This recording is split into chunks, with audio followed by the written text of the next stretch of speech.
श्री अरविंद। इधर उपस्थित सभी के अंदर का और दिव्य आत्मा को मेरा प्रणाम। अभी जितना टाइम ये सेशन चलेगा हम पूरा कंसंट्रेट होकर सुन सकते हैं क्या?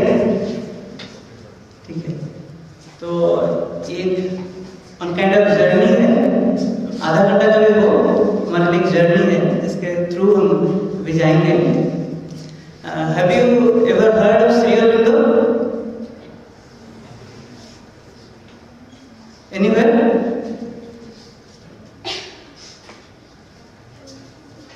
Not even in history? Okay. So जब श्री अरविंद का डेथ हुआ तो एक एस्ट्रोमाइट कपाली शास्त्री उनको बुलाया गया था श्री अरविंद के बारे में कुछ बोलने के लिए। तो तब वो बोल रहे हैं Shri Aurobindo is Shri Aurobindo, he does not fall into any category। Shri Aurobindo का एक महान ग्रंथ है जिसका नाम है दिव्य जीवन, लाइफ डिवाइन। तो वो बुक उनका गया था नोबेल प्राइज नॉमिनेशन में।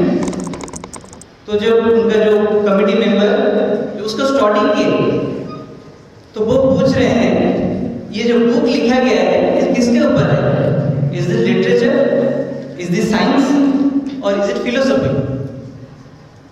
तभी ये बात जब श्री अरविंद को बोला जा रहा है वो बोल रहे हैं I am not a scientist, I am not a writer, I am not a philosopher, I do not fall into any category। कुछ व्यक्तित्व भारत में है उनको आप क्या बोलोगे? फिर और पूछ रहे हैं एक साधक आके, उनको बोल रहे हैं कि मैं आपका बायोग्राफी लिखना चाहता हूँ, क्या मैं लिख सकता हूँ क्या? जब उनको पूछ रहे हैं तब वो बोल रहे हैं you can write the biography of Julius Caesar, you can write the biography of Napoleon Bonaparte, you can write the biography of the great Alexander, but can you write the biography of Maharshi Valmiki? Can you write the biography of Rishi Vashishtha? Because there is nothing on the surface to see, ऊपर में कुछ भी नहीं है देखने के लिए। वो बोल रहे हैं my life has been more communion with the divine than with the human beings। जितने मनुष्य के साथ मेरा बातचीत हुआ है उससे ज़्यादा मैं भगवान के साथ बातचीत किया हूँ। तो आपको क्या मिलेगा मेरे जीवन में? पर हमारा उड़ीसा का एक राइटर है, अब अभी 1 साल होने वाला है उनका मतलब डेथ के लिए, उनका नाम है मनोज दास, अगर आप सुने होंगे। तो वो बोल रहे हैं yes there is nothing in the surface to see, but जितना भी है उतना हमको चौंका दे सकता है। क्योंकि श्री अरविंद का जीवन हम देखेंगे, उनका पहला भाग बीत रहा है लंदन में, पर जो भारत भूमि में आ रहे हैं तो उनका जो भूमिका है भारतीय स्वतंत्रता संग्राम में, तो ब्रिटिश पार्लियामेंट में लॉर्ड मिंटो बोलते हैं कि he is the most dangerous man in India now. जब तक वो भारत में हैं हम भारत को शासित नहीं कर सकते, क्योंकि श्री अरविंद ही पहली बार भारत के स्वतंत्रता संग्राम में बोले थे मुझे पूर्ण स्वराज चाहिए। उनका जो लेखन था, उनका जो वक्तृता था ऐसा पावरफुल था कि भारत के युवा उस वक्त इतना जाग जाते थे, मतलब अंग्रेजों ने तब एक डर सा उनके अंदर आ गया था कि जब तक श्री अरविंद है हम भारत में कुछ नहीं कर सकते। इस मतलब उसके बाद एक फॉल्स बॉम्ब कॉन्स्पिरेसी केस में आलीपुर का उनको जेल भिजवा दिया गया। पर उधर उनको प्रश्न अंदर में आ रहा है कि मेरा इतना बड़ा भूमिका था स्वतंत्रता संग्राम में और भगवान ने मुझे इधर क्यों लाया? तो उनके अंदर में एक बोल सकते हैं इनर वॉइस उनको बोलता है कि भारत का स्वाधीनता ऑलरेडी हो चुका है, तुम्हें और एक महान काम के लिए अभी काम करना है। उसको बोलते हैं इनर फ्रीडम। भारत का आउटर फ्रीडम तो हो ही जाएगा, पर इनर फ्रीडम के लिए तुम्हें काम करना है। उसके बाद फिर 1 साल बाद वो जाते हैं पौंडीचेरी में। पौंडीचेरी में उनका साधना शुरू होता है, 40 साल का साधना। उधर ही उनको श्री माँ आके श्री अरविंद आश्रम में उनके साथ योगदान करते हैं। उसके बाद वो साधना करके एक महान शक्ति को इस पृथ्वी में लाते हैं, जिसका नाम दिया वो अतिमानव शक्ति। वो अतिमानव शक्ति पृथ्वी में काम कर रहा है।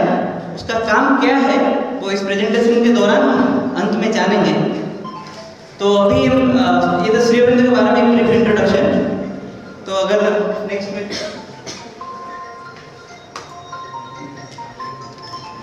मैं बस आपके क्वेश्चन पूछना चाहता हूँ। तो what is the aim of a caterpillar? एक कैटरपिलर का एम क्या है? कैटरपिलर का एम ये है कि मैं एक बेटर कैटरपिलर बनूं, एक अच्छा सुंदर कैटरपिलर बनूं। क्या है उसका aim? To become a butterfly. मतलब जो वो है कंप्लीटली उसमें परिवर्तन चाहिए। ऐसा एक परिवर्तन, जैसा वो जिस अवस्था में है उस अवस्था में उसे नहीं रहना है। उसे उस परिवर्तन को बोलते हैं ट्रांसफॉर्मेशन, मतलब रूपांतरण। मतलब एक रूप से वो अन्य एक रूप में वो परिवर्तित हो जाएगा। तभी श्री अरविंद बोल रहे हैं कि ऐसा एक चीज इंसान के अंदर भी आने वाला है। इंसान जिस अवस्था में है उस अवस्था में नहीं रहेगा, उसका भी सेम ट्रांसफॉर्मेशन होगा। तब जाके इस पृथ्वी में एक बड़ा परिवर्तन आएगा। बस एक छोटा सा कहानी बता रहा हूँ। एक बार क्या हुआ, एक पति पत्नी एक नया घर में, एक नया फ्लैट में शिफ्ट किए। जो उस फ्लैट का जो विंडोज थे वो ग्लास के थे, और तभी पत्नी आके जो देख रही है उसका विंडो के बाहर, मतलब कुछ दूर में वो देख रही है कि और एक फ्लैट में और एक आदमी कुछ क्लॉथ्स सुखा रहा है। तो उसको बहुत गंदा दिख रहा है, इतना गंदा, मतलब वाइट क्लॉथ है, बहुत गंदा दिख रहा है। वो अपने हस्बैंड को बोल रहे हैं, देखो कितना गंदा क्लॉथ बना के रखे हैं, ऐसा कौन करता है? ऐसे भी इंसान होते हैं। पहला दिन ऐसे ही बोला, फिर दूसरा दिन भी सेम चीज़ वो हस्बैंड को बोल रही थी। फिर तीसरा दिन जब वो आई तब वो देख रही है कि अभी जो क्लॉथ्स उधर सूख रहे हैं बहुत, मतलब अच्छा, बहुत सुंदर है, पूरा वाइट है, क्लीन है। तभी वो हस्बैंड देख रहे हैं, हस्बैंड उस विंडो के बाहर कुछ कर रहा है। तो तब वो उसको बोल रहे हैं हस्बैंड को कि देखो आज उनको अकल में, मतलब उनको सटीक, सही अकल उनके अंदर आया। आज देखो कितना अच्छे से वो साफ किए हैं। तो हस्बैंड उधर बोल रहे हैं, वो साफ नहीं किए, मैं अपना विंडो साफ कर रहा हूँ।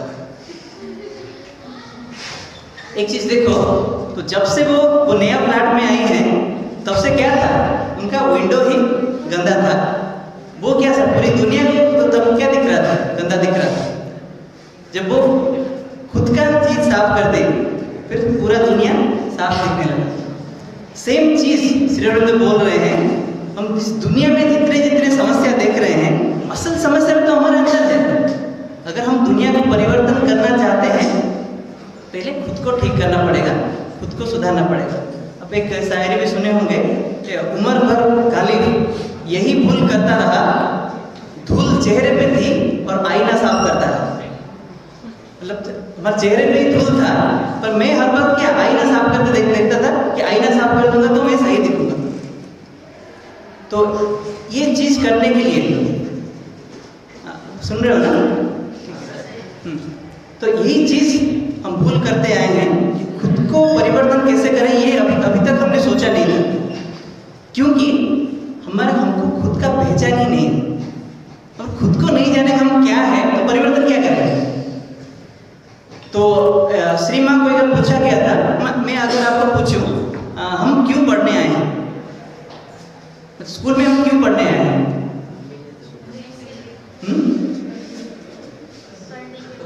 पढ़ने के लिए, सीखने के लिए, क्या, किसके लिए? ज्ञान अर्जित करने के लिए। ठीक है, ये सब आप कर रहे हो, पढ़ रहे हो, सीख रहे हो, ज्ञान अर्जन कर रहे हो, और उसके बाद आपको बोला जाएगा कि इतना सब कर लो पर आपको नौकरी नहीं मिलेगा। तो क्या बोलोगे आप खुद को? मतलब इस चीज़ का कोई मूल्य ही नहीं है, ऐसा ही बोलोगे ना? पढ़ना ही नहीं है, हाँ, पढ़ना ही नहीं है। इसके बाद अगर मैं कुछ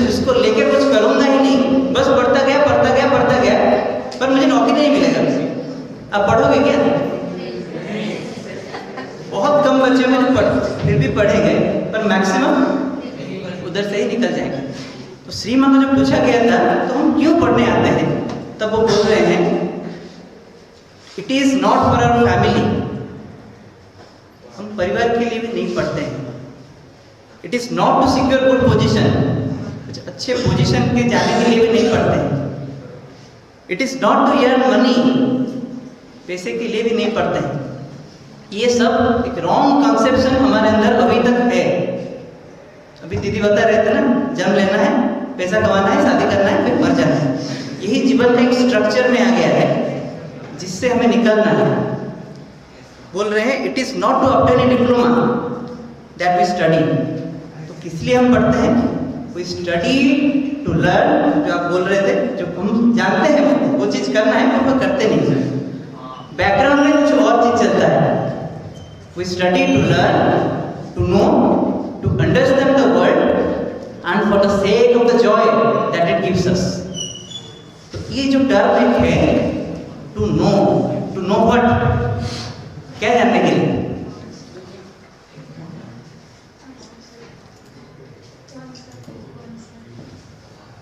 श्री रामचंद्र जब बच्चे छोटे थे तो वो गुरुकुल आश्रम में जा रहे थे, तो जंगल में कुटीर था, उनका गुरु कौन थे? ऋषि वशिष्ठ। तो जब उनके पास वो जा रहे हैं तो देख रहे हैं दरवाजा खुला है, पर जो ऋषि हैं वो अंदर बैठ के, पीछे बैठ के कुछ काम कर रहे हैं। तब श्री रामचंद्र उनसे पूछ रहे, नॉक कर रहे हैं दरवाजा। तो ऋषि वशिष्ठ उनको मतलब ना देख के पूछे कि हुआ जो तुम कौन हो? तो श्री रामचंद्र तो बोल रहे हैं, हम होते तो क्या बोलते, पूरा बायोडाटा अपने बताते कि मैं ये हूँ, इसका बेटा हूँ, मेरा बाप ये है, मैं इतना पढ़ के आया हूँ, पूरा अपना 5 पेज का बायोडाटा दे देंगे। पर श्री रामचंद्र उनको क्या बोल रहे हैं? वही जानने के लिए तुम्हें आए हैं। वो पूछ रहे हैं कि तुम कौन हो, वो बोल रहे हैं वही जानने के लिए तुम्हें आया हूँ। तो हमारा जो भी हम इधर अभी सिलेबस में पढ़ रहे हैं, एक्चुअली नॉलेज इधर है ही नहीं, असल का ज्ञान इधर है ही नहीं, असल पढ़ाई इधर है ही नहीं। असल ज्ञान कहीं और पे है जिसको हमें ढूंढना है। तो असल में यही करने के लिए हमारा जीवन इसी के ऊपर पर्यवेक्षित होने के लिए हम पैदा हुए, पर जो हम करते नहीं। एनीवे, तो अपना पहचान कैसे करें, इसको जानते हो कौन है? इसको कभी देखे हो? हाँ, कभी देखे हो? Mustard. अच्छा, तो मस्ट डियर का स्पेशलिटी क्या है?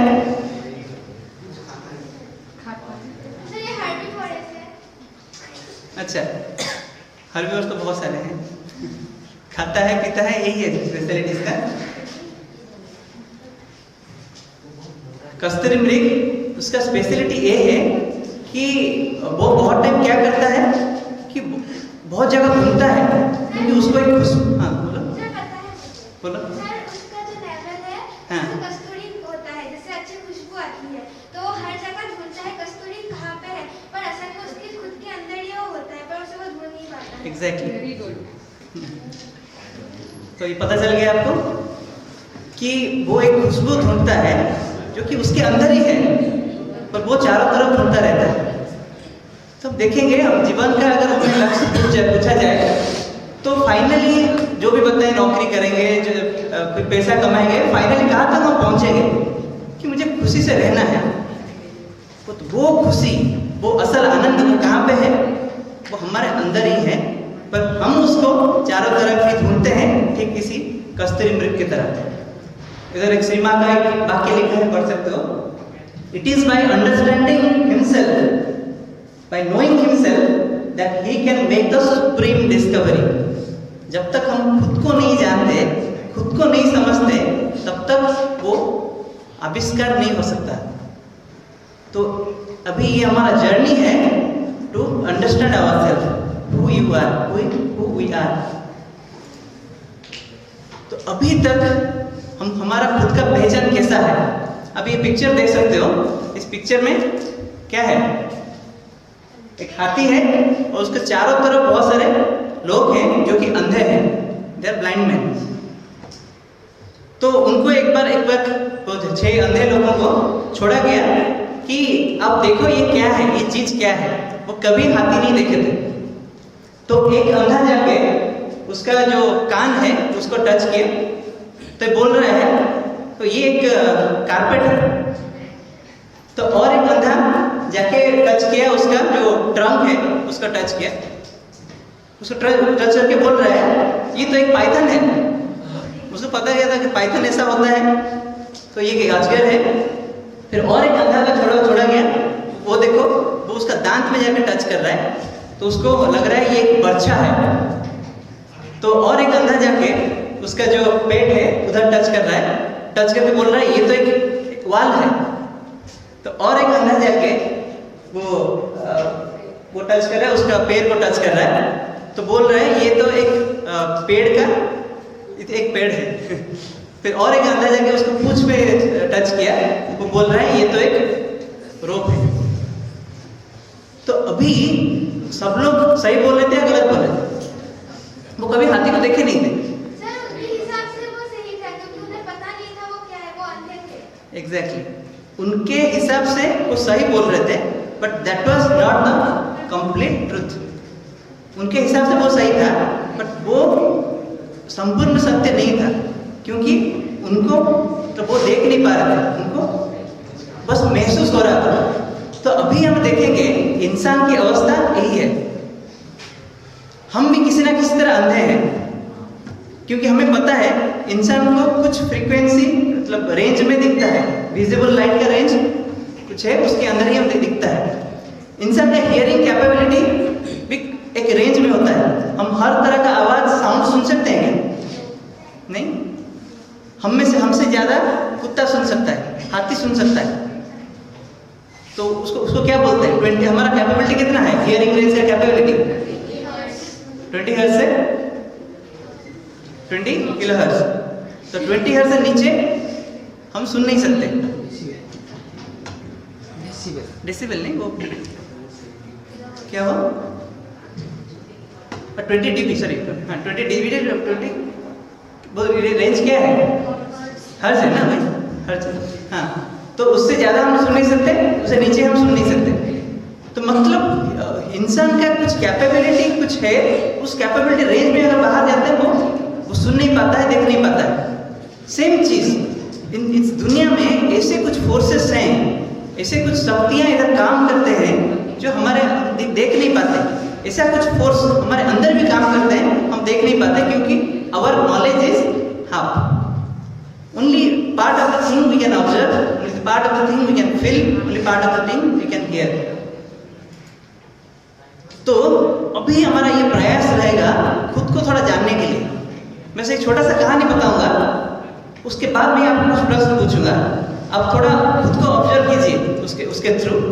एक छोटा सा कहानी है। एक लड़का लड़की एक बार एक जगह पे खेल रहे थे, बालू में खेल रहे थे। जब खेल रहे थे वो लड़के के पास कुछ पेबल्स था और वो लड़की के पास कुछ स्वीट्स थे। तो वो लड़का को स्वीट्स बहुत पसंद था, ठीक है। तो पसंद था मतलब क्या करेगा, वो मांगेगा। वो लड़की को पेबल्स बहुत पसंद थे, बहुत सुंदर सुंदर पेबल्स थे उसके पास।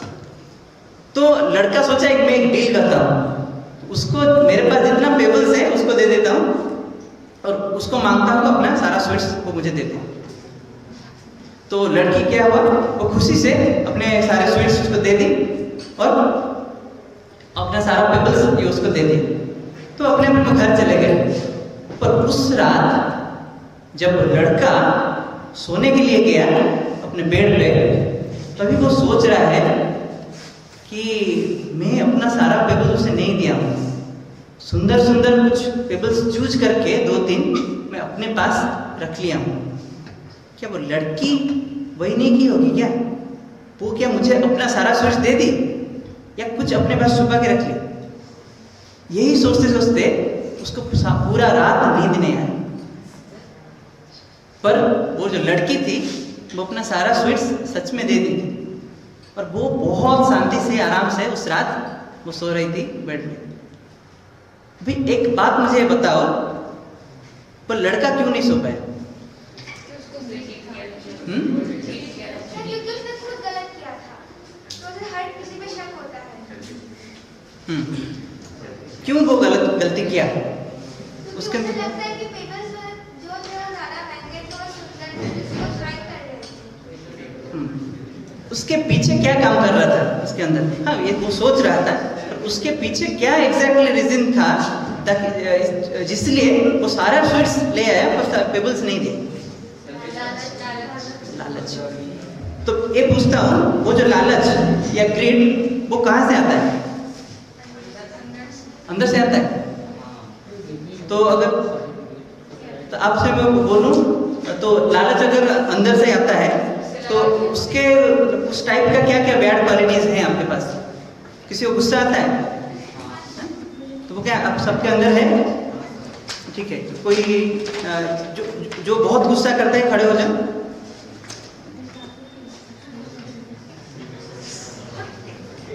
देखो, एडमिट करना बहुत अच्छा बात है। जब एडमिट करोगे तो उसके ऊपर जा सकते हो, ठीक है? हाँ, पीछे पीछे खड़े हो जाओ। हाँ हाँ, अगर थोड़ा एक मिनट के लिए मास्क डाल दो। बहुत गुस्सा आता है ना? करके दिखाओ, करके। इमोशन चाहिए थोड़ा। इमोशन कहाँ से, मतलब बाजार में मिलता है? ठीक, अंदर से तो है अगर तो निकाल सकते हो ना आप। थोड़ा सा सब लोग शांत रहे, only concentrate on the conversation. अंदर से है तो निकाल सकते हो ना। मैं आपको अगर आपके पॉकेट में अभी 100 रुपया है, मैं मांगूंगा तो आप मुझे दिखा सकते हो। आपके पास है, आप दिखा सकते हो। तो अभी मैं अगर बोल रहा हूँ आपको गुस्सा करो, तो आप क्यों नहीं कर पा रहे हो? इसके लिए मेरा आगे वाला जो इंसान होगा उसको कुछ करना पड़ेगा। It is depending upon the circumstance. That doesn't mean it is within you. मैं आपको अगर बोलूँगा हंस के दिखाओ,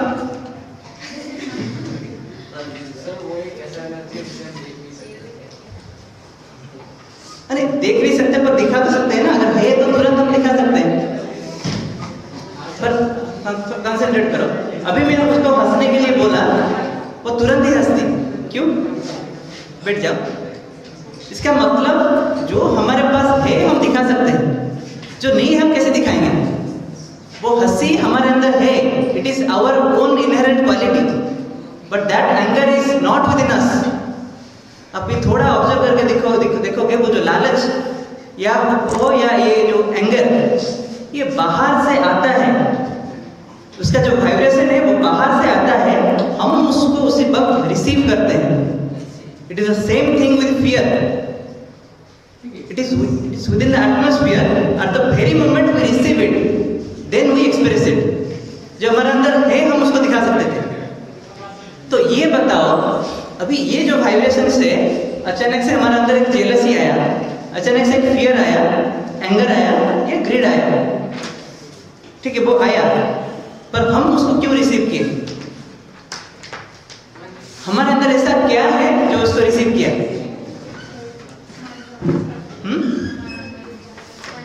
मन। देखो, मन का काम क्या है? सोचता है।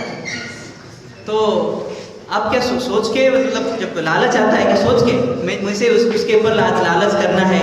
अभी आप किसी को आके कोई आपको मार दिया, अभी वो मुझे मारा, मैं उसके ऊपर गुस्सा होऊंगा, फिर दिखाऊंगा, इसे सोच के आप नहीं करते। तो ये मन आपका रिसीव नहीं करता। कुछ ऐसा है कि आपके अंदर वो जो रिसीव करता है?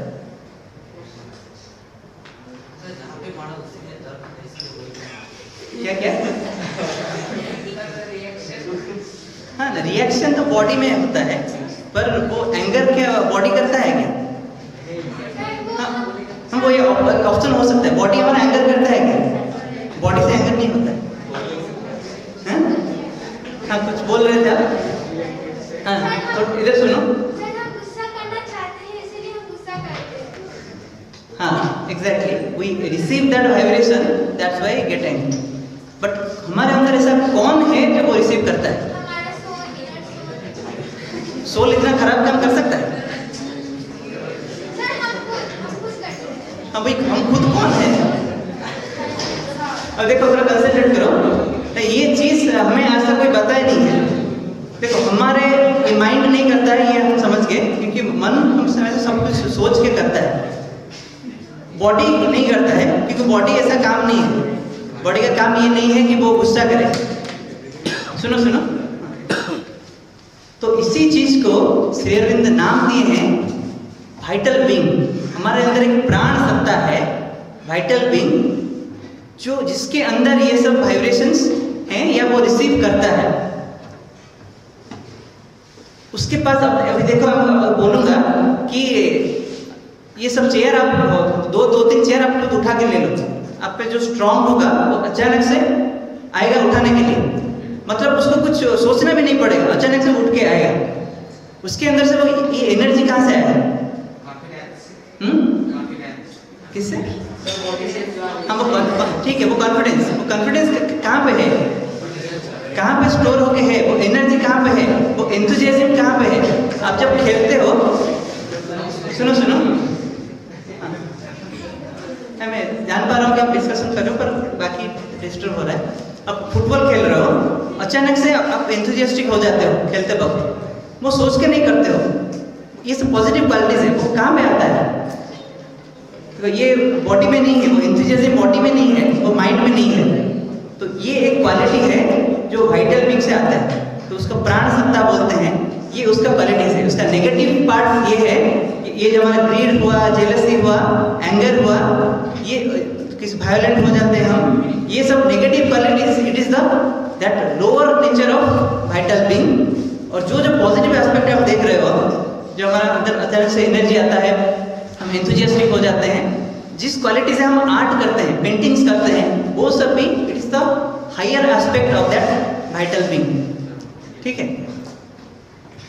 तो कुछ आपसे कुछ धारणा आया इसके बारे में कि वाइटल बीइंग कैसे काम करता है। तो जब इसके ऊपर हमारा थोड़ा सा नॉलेज आता है तो हम खुद के मतलब अंदर जाके फिर ऑब्जर्व कर सकते हैं जो वाइब्रेशन हमारे अंदर आते हैं वो कहाँ से आते हैं। अचानक से आप रास्ते में जा रहे हो, रास्ते में एक एक्सीडेंट हो जाता है, आप उसको देख के घर में आते हो, आपके अंदर वो वाइब्रेशन रहता है कि नहीं है? मतलब एक टाइप का फियर, एक टाइप का मतलब रक्त देखते हो तो ब्लड देखते हो तो वो एक टाइप का अनईजी फीलिंग आपके अंदर रहता है, जिसके बारे में आप नहीं सोचते हो, फिर भी वो अंदर आपका रहता है और सही टाइम पे वो फिर बाहर भी आता है। अचानक से आप देख रहे हो एक रोप है, कोई अगर आदमी या लड़का उसको एक सांप को देखा होगा तो वो रोप देख के उसको फीलिंग आता है कि जैसे ये एक सांप है। ये सब चीज कहाँ पे स्टोर होके रहता है? अब सुने होंगे बहुत तरह यूट्यूब में बहुत सारे वीडियो आता है, उसको बोलते हैं एक सबकॉन्शियस माइंड। तो ये एक मन का काम है जो स्टोर करके रखता है और सही टाइम पे वो अंदर से फिर निकलता है। तो बोला जाता है कि जैसे एक समंदर में जा रहे हो, समंदर में कोई पहाड़ देखे होंगे, जो पहाड़ का ऊपर भाग अगर दिख रहा है बस 10 भाग ही वो ऊपर दिखता है और 90 भाग उसका नीचे रहता है। तो साइंटिस्ट बोलते हैं बोला जाता है कि मन का एक सक्रिय भाग होता है और एक निष्क्रिय भाग होता है। वही निष्क्रिय भाग ऊपर हमारा अंदर है, उसमें इतना चीज स्टोर होके है, उसका ज्ञान भी हमें नहीं है। मतलब हमारा 90% भाग में क्या चल रहा है हमें नहीं पता। बचपन में किसी चीज को लेके डर हुआ होगा तो उधर ही वो स्टोर होके रहता है। बहुत सालों बाद हम पता चलेगा ये चीज तो मैं कभी सुना नहीं हूँ, कभी देखा नहीं हूँ, ऐसा डर मेरे अंदर आया कैसे, अचानक से मैं गुस्सा क्यों हो रहा हूँ। तो ये सब वाइब्रेशन, ये सब फीलिंग्स वो सबकॉन्शियस माइंड में स्टोर होके रहते हैं। तो सही टाइम में निकल के सब कुछ गड़बड़ कर देते हैं। तो अभी आए हम माइंड के ऊपर। मैं एक छोटा सा कहानी बता रहा हूँ आपको, आप थोड़ा ऑब्जर्व करो माइंड कैसे फंक्शन करता है। सुन रहे हो? हाँ, एक बार क्या हुआ, एक आदमी अचानक से एक जंगल से जा रहा था, तो उसको बहुत थकान महसूस हो रहा था, तो वो एक पेड़ के नीचे बैठ गया। पेड़ के नीचे बैठने के तो कोई पानी दे सकते हैं क्या मुझे, सोच रहा है। अचानक से देख रहा है बहुत ठंडा पानी उसके पास है, तो वो थोड़ा आश्चर्य हो गया कहाँ से ये आया, तो उसको पी लिया। फिर तभी सोच रहा है अगर अभी अच्छा खाना मिल जाए ना तो बहुत सही रहेगा। तो फिर देख रहा है अचानक से बहुत प्रकार का खाना उसके साइड में है। क्या हुआ? तो वो खा लिया, तो खा के वो थोड़ा सो गया। अभी सोया है, अचानक से किसी आवाज से उसका नींद टूट गया। नींद टूटने के बाद तो वो सोच रहे कि आवाज कहाँ से आया, कोई शेर है क्या या कोई टाइगर है। फिर सोच रहे अगर वो आ गया तो, अचानक से देख रहा है तो उसके सामने एक शेर खड़ा है। तो वो सोच रहा है अगर ये मुझे खा लिया तो, खा लिया तो वो जो पेड़ के नीचे था उसको बोलते हैं कल्पवट। मतलब उधर जो आप सोचते हो वो हो जाता है। एनीवे, देखो एक चीज उसको ऑब्जर्व करो, वो आदमी, उसके पास पॉसिबिलिटी था कि वो अच्छा सोच सके, पर वो नहीं सोच पाया क्योंकि उसके अंदर नेगेटिव थॉट्स चल रहे थे। अब ये बताओ वो उसको कैसे कंट्रोल करेगा? तो जो नेगेटिव थॉट्स अचानक उसके अंदर से आ गए वो उसको कैसे कंट्रोल करेगा? वही तो हमारे समझ नहीं होता। जितना भी चाहते हैं पॉजिटिव सोच रखने के लिए, एक टाइम आता है फिर नेगेटिव थॉट्स आ जाते हैं। सर, पहले हम ये जानेंगे कि वो नेगेटिव थॉट्स हमें आते कहाँ से हैं, उसे हम रोकें कैसे? अच्छा, वो थॉट्स भी बाहर से ही आते हैं, पर हमारे अंदर माइंड में ऐसा कुछ है वो जिसको वो उस थॉट्स को रिसीव करता है। तो ऐसे ही उसको एक कैटेगराइज कर सकते हैं। हमारे अंदर वो एक लोअर मेंटल नेचर है, एक निम्न मानसिक प्रकृति जो इस चीज को रिसीव करता है। ऐसे जो नेगेटिव थॉट्स हैं, जो डाउट्स हैं, वो मन हम सोच के करते हैं। जिसको किसी को संदेह कर रहे हैं, वो जो लड़का वो लड़की को संदेह कर रहा था, उसको डाउट कर रहा था, वो उसका क्या था? ये मेंटल नेचर का नेगेटिव पार्ट था। पॉजिटिव पार्ट क्या है? एक विश्वास रखना। मेंटल लेवल में एक आप दूसरे को ट्रस्ट कर रहे हो, आप एक सुंदर इमेजिनेशन कर रहे हो, अच्छे से कुछ लिख रहे हो। आपका टाइम हो गया क्या क्लास का? मैं पढ़ा रहा हूँ क्या? ये बस एक इंटरेक्शन है, ठीक है। अगर सर आएंगे बुलाने के लिए तो आप बोल दीजिएगा, ठीक है। तो आप कुछ अच्छा सा इमेजिन कर रहे हो, कुछ अच्छे से आप आपके अंदर कविता आ रहा है, अच्छा एक स्टोरी लिख रहे हो, तो वो सब क्या से आ रहा है? वो एक हायर माइंड है, एक माइंड का हायर पार्ट, जिससे आप अच्छे अच्छे चीज आप सोच सकते हो। पर समान समय में उसका कुछ नेगेटिव पार्ट्स भी है जो आपको गलत सोचने के लिए मतलब बोलता है, खुद दूसरे को डाउट्स करते हो, एक डिसबिलीव आता है। तो ये सब वो मेंटल नेचर का नेगेटिव पार्ट्स है। तो इसको अगर हम कंट्रोल करना चाहें तो कैसे करेंगे? हमारे अंदर ऐसा क्या है वो इस चीज को कंट्रोल कर सकता है? वाइटल के अंदर मतलब अब देख रहे हो जब हमारा जो वाइटल बिंग था उसके अंदर कितने सारे नेगेटिव क्वालिटीज थे। तो अगर हमारा माइंड ही सही नहीं है तो इसको वो कंट्रोल कर सकता है क्या? हमारा बॉडी उसको कंट्रोल कर सकता है क्या? बॉडी तो उसके उधर कैपेबिलिटी उसके पास कम है। तो बॉडी के अगर बॉडी पे पास जाएं, शरीर के पास, उसका भी कुछ पॉजिटिव एस्पेक्ट्स है, कुछ नेगेटिव एस्पेक्ट्स है। बॉडी का पॉजिटिव एस्पेक्ट्स क्या हुआ? अगर बोल रहे हैं हायर फिजिकल नेचर, हमारे अंदर हमारे बॉडी के क्या क्या कैपेबिलिटीज है? ये काम कर सकता है।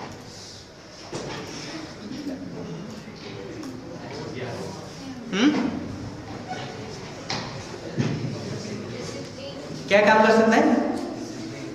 सर, हमारा बॉडी से अच्छा कर सकता है और बुरा भी कर सकता है। क्या बुरा करेगा?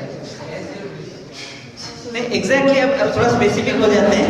अब तो देख सकते हो, मैं इसलिए स्लाइड नहीं चेंज किया क्योंकि स्लाइड देखते हैं तो आपके अंदर जो निकल रहा है वो निकलेगा नहीं, इसलिए बहुत सारे स्लाइड में स्किप किया।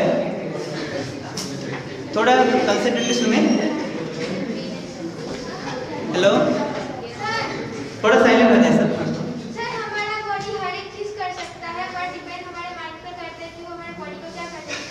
फिर भी हम बॉडी के पास कुछ कैपेबिलिटी है कि नहीं? मन अगर जितना भी चाहे, बॉडी उतना समर्थ होगा क्या? उसके अंदर फैटिग आता है, जल्दी टायर्ड हो जाता है। तो बॉडी का कुछ कैपेबिलिटी है, उसके अंदर जो स्टैमिना है सब लोग आप जितना दौड़ पाते हो, बाकी एक आदमी हम सोच पाएंगे कि वो उतना ही दौड़ेगा? आपके अंदर थोड़ा बातचीत कम करें तो जल्दी खत्म होगा, वरना फिर ये लॉन्ग होता जाएगा। तो आप देख सकते हो बॉडी के अंदर अगर डिसिप्लिन ला रहे हैं, बॉडी अगर एक्सरसाइज कर रहे हैं तो उसके अंदर जो फ्लेक्सिबिलिटी आता है, तो ये सब एक हायर फिजिकल नेचर का है। मतलब बॉडी को हम ज़्यादा समर्थ बना रहे हैं, ज़्यादा हेल्दी बना रहे हैं।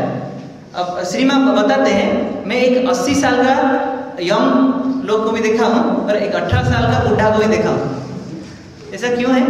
क्योंकि 80 साल का आदमी है फिर भी उसके पास एक यूथ का स्पिरिट है, वो काम कर सकता है, उसके पास वो कैपेबिलिटी है, उसके पास वो स्टैमिना है, उसके पास वो लेजीनेस नहीं है। पर एक 18 साल का लड़का अगर उसके पास वो लेजीनेस आ जाता है तो क्या हो जाता है? वो बूढ़ा बन जाता है, क्योंकि उसका बॉडी के पास सामर्थ्य नहीं है।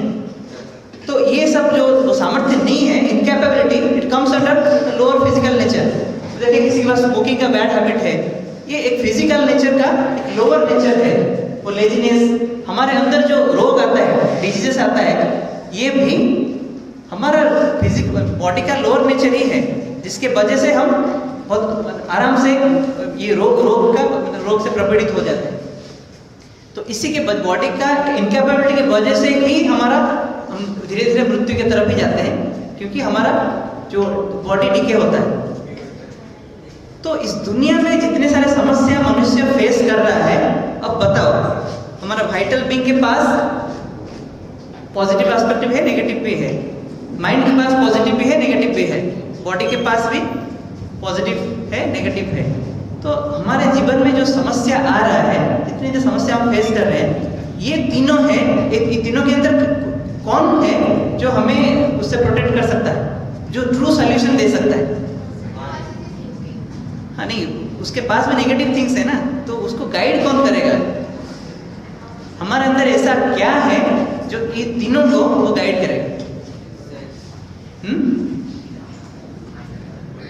क्या हमारे अंदर ऐसा कुछ है जो ये तीनों के कैटेगरी में नहीं जाता, फिर भी हमारे अंदर है, जिसके बारे में हमें पता नहीं है? वो ही ट्रूली हमें गाइड कर सकता है, वो ट्रूली रास्ता हमें दिखा सकता है।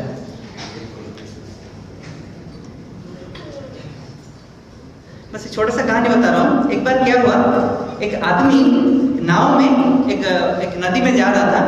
वो जाते जाते देख रहा है एक रास्ते में साइड में एक बहुत बड़ा पैलेस है, पैलेस के सामने एक आदमी खड़ा है। तो उसको पूछ रहा है, तुम कौन हो? तो वो आदमी बोल रहा है, I am the owner of this palace. तो वो अगले दिन वैसे ही उस रास्ते पे जा रहा था, वो देख रहे हैं उस पैलेस के सामने और एक आदमी खड़ा है। तो फिर उसको कल तो देख रहा था और एक आदमी खड़ा था, आज एक दूसरा आदमी है। उसको फिर पूछा, तुम कौन हो? वो बोल रहा है, I am the owner of this palace. तो ये चौंक गया, क्या था? दूसरा आदमी बोल रहा है, I am the owner of this palace. तो तीसरा दिन वो क्या कर रहा है, उसी रास्ते पे जा रहा है, देख रहा है और एक तीसरा आदमी उधर खड़ा है। तो उसको वो पूछ रहा है, तुम कौन हो? वो बोल रहा है, I am the owner of this palace.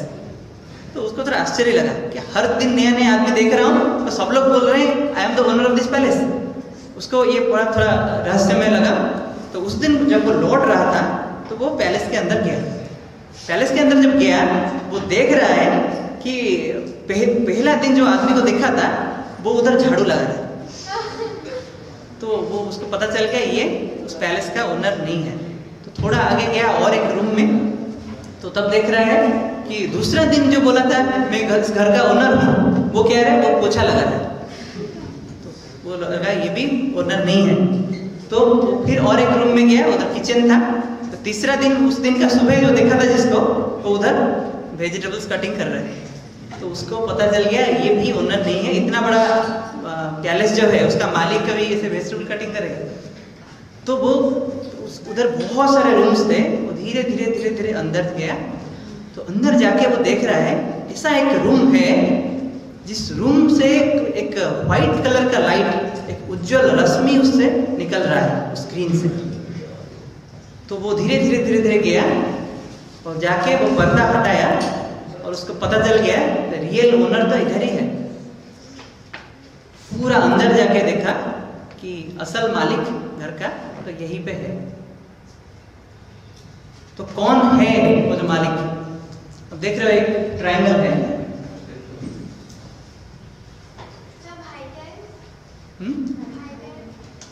Vital, mental और फिजिकल। सब vital। क्या मालिक? हाँ। नहीं, ये भी वैसे ही एक ओनर था जो कि बहुत मतलब बोलता था कि मैं ओनर हूँ, पर वो था नहीं। तो असल का जो मालिक है वो तो अंदर है, जिसको श्री अरविंद नाम दिए हैं साइकिक। उसका इसको हिंदी में बोला जाए तो उसको बोलते हैं चैत्य सत्ता। श्री अरविंद बोल रहे हैं हमारा ठीक इस हृदय का केंद्र में ऐसा एक सत्ता है जो कि बोला जाता है कि अंगुष्ठ मात्र अंगूठे की तरह है। इसको बोल रहे हैं कैंडल का जैसे फ्लेम है, जैसा हम बोलते हैं दिया का शिखा, उसके तरह ठीक इस हृदय का केंद्र में है। बोला जाता है कि लड़कियां ज्यादा इमोशनल होते हैं, बोला जाता है कि नहीं? आप मानते हुए हो ना? तो वो इमोशन कहाँ से आता है? ठीक इस हृदय का केंद्र से आता है। बोलते नहीं मेरा हार्ट में ही इमोशन है, तो वही एक इमोशनल सेंटर है हमारा। उसके ठीक पीछे श्री अरविंद बोलते हैं कि साइकिक विंग उसका स्थान है, उसका पास है, जिसको हमें अभी तक पता नहीं है, क्योंकि अभी तक हमारा मन, प्राण और शरीर वो एक पर्दा डाल के रखे हैं, पर बताने में नहीं दे रहे हैं कि असल में हम कौन हैं। अगर उसका आविष्कार हमें हो जाता है, वो सामने आके हमें परिचालित करने लगता है, तो हमें जीवन का एक ट्रू सोल्यूशन मिलेगा। जो जितने समस्याएं हैं इस दुनिया में, उसका सोल्यूशन मिलेगा। वो एक यात्रा हमें शुरू करना है। तो ये जो साइकिक बिंग है, चैत्य सत्ता है, उसका काम क्या है? ये एक पिक्चर आप देख रहे हो, पता चल रहा है क्या है? लेफ्ट साइड में वो एक जनरेटर है और राइट साइड में एक बल्ब है। मैं आपको एक जनरेटर दे दिया, एक बल्ब दे दिया, आप वो बल्ब को जला सकते हो? बस उतना ही है। बस आपके पास एक जनरेटर है, बल्ब है, जला सकते हो क्या? क्या चाहिए उसके लिए? वायर चाहिए।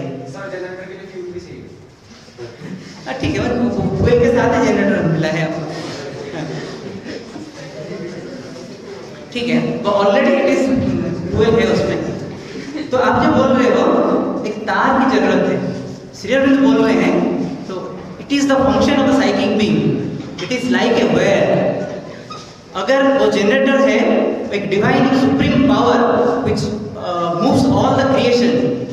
अगर बल्ब हम हैं, अगर हम खुद को उज्जवल करना चाहते हैं, उनको जलाना चाहते हैं, तो एक वायर की जरूरत है। वो वायर है psychic being that connects us with the divine. वो जो भगवान है, वो सुप्रीम फोर्स है, उनके साथ यही एक वायर साइकिक बीइंग है, हमें उसके साथ कनेक्ट करता है। अगर उसके साथ हम कनेक्ट नहीं होते हैं, हमारे जीवन का कुछ वैल्यू नहीं है। अगर मैं आपको एक एग्जांपल बताता हूँ, आप मेरे घर में आए घूमने के लिए एक बार, तो मेरे घर में 2 टैप है, एक स्टील का टैप है, एक गोल्ड का टैप है। तो मैं आपको दे रहा हूँ, आपके पास एक ही ऑप्शन है, आप एक चूज करके पानी पी सकते हो। वो टैप से टैप खोल के पानी निकाल सकते हो। आप कौन सा टैप चूज करोगे? गोल्ड। क्यों? अच्छा दिखता है, पर पानी सेम निकलता है। अभी आपको और एक ऑप्शन दे रहा हूँ। हाँ, तो तुम गोल्ड हो जाएंगे। तो उसका प्रॉपर्टी हमारे अंदर आ जाएगा, तो लोग हमें ज्वेलरी बना के पहन सकते हैं। ठीक है, अभी मैं और एक बोल रहा हूँ, सुनो। अभी वो स्टील टैप जो है वो वाटर टैप के साथ कनेक्टेड है, और जो गोल्ड का टैप है वो वाटर टैप के साथ कनेक्टेड नहीं है। अभी आप बताओ, आप कौन सा टैप खोलोगे? सुनोगे मतलब थोड़ा नॉइस मत रखो तो सुने नहीं। मैं बोल रहा हूँ कि वो स्टील का टैप है, वो वाटर टैंक के साथ कनेक्टेड है, पर जो गोल्ड का टैप है वो वाटर टैंक के साथ कनेक्टेड नहीं है। अब समझ में आया? तो अभी पानी पीने के लिए आप कौन सा टैप करोगे?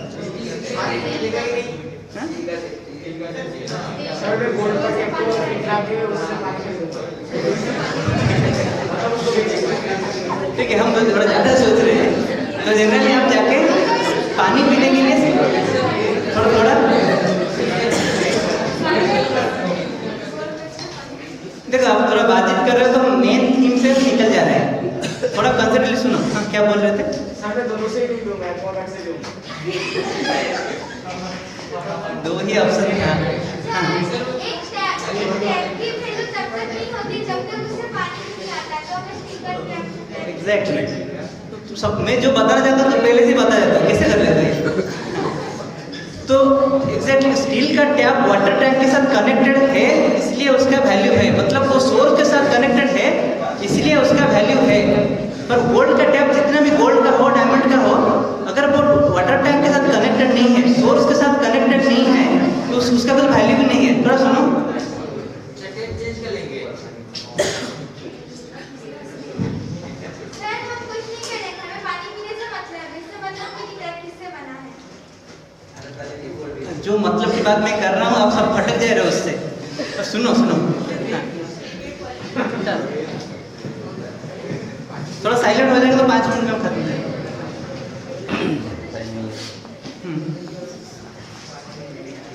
तो इसी तरह हम देखेंगे, अगर हमारा जीवन हम जहाँ से पैदा हुए हैं, जहाँ जो हमारा सोर्स है उसके साथ अगर हम कनेक्टेड हैं तो हमारा जीवन का वैल्यू है। अगर उसके साथ हम कनेक्टेड नहीं है तो हमारा जीवन का कुछ वैल्यू नहीं है। तो हमारा सोर्स कौन है? श्री अरविंद बोल रहे हैं that psychic being is the source, क्योंकि वो ट्रूली एग्जैक्टली वो सोर्स से वही आया है जो हमें भगवान गिफ्ट की तरह दिए हैं। हमारा बॉडी, माइंड और जो वाइटल बीइंग है, हम जब मर जाते हैं तो ये अपने अपने जगत को चले जाता है, पर यही एक ही चीज़ है हमारा साइकिक बीइंग, जिसको हम सोल भी बोल सकते हैं। It gets transferred from one life to another, एक जन्म से दूसरा जन्म तक वो ट्रांसफर होते जाता है।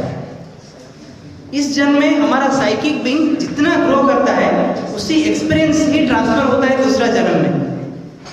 तो इसीलिए श्री अरविंद बता रहे हैं, तो इस जन्म जो हम आए हैं तो हमारा लक्ष्य है किसी भी तरह वो साइकिक बीइंग को डिस्कवर करना, उसके साथ कनेक्टेड होना और उसके ग्रोथ के लिए हमें काम करना। वही बोल रहे हैं की lies within, within means within that psychic being. तो first thing to do is to connect with that source. अभी एक छोटा सा एग्जाम्पल है वही चीज़ के लिए। मैं आपको एक कार दे रहा हूँ, सुन रहे हो ना? तो देख के आप डिस्कशन करना शुरू कर दिए कि कौन सा कार है, कहाँ से मैं खरीदूँ। एक बार देखो, उस कार में बहुत अच्छा म्यूजिक सिस्टम है, बहुत अच्छा व्हील है, बहुत अच्छा सीट्स है, उतना ही काफ़ी है क्या? उतना ही दे दो, आप बोलोगे ये एक अच्छा कार है? और क्योंकि उसका वैल्यू कुछ नहीं है अगर वो इंजन के साथ कनेक्टेड नहीं है, उसका सोर्स नहीं है। तो वही चीज़ें हम अपना जीवन में आके देखें, हमारा जीवन का वैल्यू तब है अगर हम हमारा जो सोर्स उसके साथ कनेक्टेड हैं। तो यही बात बोलते हैं, हमें वो पहले उसके लिए हमें सोर्स को डिस्कवर करना पड़ेगा। तभी श्री माँ बोल रहे हैं the psychic being is also a great discovery which requires at least as much fortitude and endurance as the discovery of new continents. इस दुनिया में जितने जितने आविष्कार उद्भावन हुए हैं उससे भी ज़्यादा चैलेंजिंग है खुद का जो साइकिक बीइंग है, चैत्य सत्ता है, उसको डिस्कवर करना, क्योंकि ये इतना आसान चीज़ नहीं है। अगर हम बचपन से ही उसके ऊपर ज़्यादा ध्यान ना दें तो हमें मुश्किल हो जाएगा उसको आविष्कार करने के लिए। तो अगर उसके साथ हम कनेक्टेड होते हैं, जैसे सूर्यमुखी एक सनफ्लावर जैसे सूर्य की तरफ दिखता है, हमारा psychic being it is always open towards that light. हमारा बॉडी, माइंड और वाइटल बीइंग ये हमेशा पीछे रहते हैं, अपने अपने काम में लगते हैं, हमें परेशानी में डालने की कोशिश करते रहते हैं, पर हमारे अंदर वही एकमात्र वो चैत्य सत्ता है जो सिर्फ लाइट की तरफ देखता है। तो वही हमें लाइट की तरफ लेके जा सकता है। तो इसलिए श्री माँ बोल रहे हैं अभी यही काम सिर्फ भारत ही कर सकता है, क्योंकि भारत के पास वो बेस है। एक आध्यात्मिक जीवन सिर्फ भारत के लोग ही जी सकते हैं, क्योंकि उनका बेस, उनका जो मूल जो भित्ति वही है। इसीलिए वो बोल रहे हैं अभी हमारा जो रूल्स बन रहे हैं, जो गवर्नमेंट जो रूल्स बना रहा है, तो वो किसके ऊपर बेस्ड है? बहुत सारे मेंटल रूल्स ही हैं, क्योंकि वो मन से बनाते हैं। अगर मन डिसीजन लेने का कैपेबल नहीं है, वो क्या रूल बना सकता है क्या? इसीलिए श्री माँ बोल रहे हैं India is the country where the psychic law can and must rule. हम जो डिसीजन लेंगे जो रूल्स बनाएंगे, जो नियम कानून बनाएंगे, वो हमारे वो अंतर सत्ता, वो चैत्य सत्ता के प्रेरणा से आना चाहिए, तब जाके कुछ नया चीज, एक स्थायी परिवर्तन आ सकता है। तो श्री अरविंद बोल रहे हैं, अगर हम अपना चैत्य सत्ता को आविष्कार करते हैं तो जो कैटरपिलर जैसे बटरफ्लाई में ट्रांसफॉर्म होता है, वैसे ही इंसान ही will be transformed to superman. एक मनुष्य के बाद एक अतिमानव आ रहा है, तो जिस अवस्था तक हमें पहुंचना है, वैसे ही एक ट्रांसफॉर्मेशन प्रोसेस शुरू होगा। ये एक टर्चरस प्रोसेस हो सकता है, क्योंकि जो कैटरपिलर है इतना आसानी से बन नहीं जाता, उसको बहुत कष्ट होता है। तो ऐसे बोल रहे हैं, हमें भी जब हम अतिमानव बनेंगे, बहुत सारी चीज़ हमें छोड़ना पड़ेगा जो हमें भी छोड़ना नहीं चाहते हैं, पर हमें होना ही पड़ेगा, क्योंकि this is what this world wants. तो यही मैसेज था श्री अरविंद का जो हमारे लिए। तो अभी समय तो बहुत हो गया है, तो इधर ही हम इसका सेशन रखेंगे। So thank you for your cooperation. Gratitude to divine mother.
He saw the unshaped thought in soulless forms, new matter pregnant with spiritual sense. Mind dares the study of the unknowable, life its